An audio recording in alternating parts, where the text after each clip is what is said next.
कंस को बद्ध करिया परे द्वारकर राजा हेले श्रीकृष्ण। तांको शासन काल में बहुत सुंदर भाव में प्रजा माने संतोष रहिले, आनंद रहिले। ये अनेक दिन बीतीगला। दिने द्वारकाधिपति श्रीकृष्ण जाइथिले कुरुक्षेत्र। यही समय रे वृंदावनवासी जानिले जे तांकर प्रिय कान्हा, तांकर प्रिय से कृष्ण आसिछंती कुरुक्षेत्र को। से समस्ते देखा करबा पई गले। ता भीतर जड़े वयस्क महिला एवं वयस्क पुरुष मध्य जाइथिले। से माने खोजी खोजी तो जाती से जड़े सैनिक को भेटिले। सैनिक कहले एठारे लाला कोठी मिलिबो, कन्हैया कोठी मिलिबो। सी पचारला कान्हा किए, लाला किए? से वृद्ध उत्तर देते अरे आमर कृष्ण कन्हैया कुआड़े गले? से कहले आप कौन कहते, क्या कौ भाई कहते?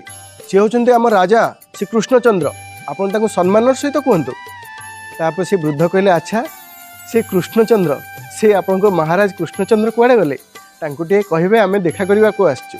तापर से सैनिक कहला हाँ एमिति सिना कहती आ एमिति ना धरी कौन कहते ना हाँ तांको कहि दियंतु आमे बहुत समय हेलाणी आसिलाणु टिके आमको टिके झलक देदेबे टिके देखाई जिवे।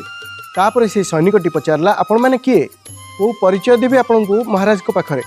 तापर से वृद्ध जन कहिथिले तुमर से महाराज कृष्ण को कहबो नंद जशोदा आसिछंती। जे नंद जशोदा तांको 11-12 वर्ष पर्यंत छोटरू बड़ करछंती, समस्त अली अर्दली सहिछंती, एई कोଳରେ बसई खुआइछंती। आउ ए जशोदा माँ को सी केते कष्ट देइछंती। सेई जशोदा सेई नंद सेई दुई जण आछन देखा करिया पई। जेतेबेले सैनिकटी जानिला जे एमाने होछन नंद जशोदा, क्षमा मागिया पई से पाद तले पड़गले।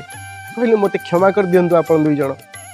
अरे सी होई पारंती एठार राजा, सी होई पारंती देवकी वसुदेवंकर पुत्र, किंतु जेतेबेले तांकर परिचय दिया हुए कह जाए सी होछंती नंद नंदन, सी होछंती जशोदार कन्हैया।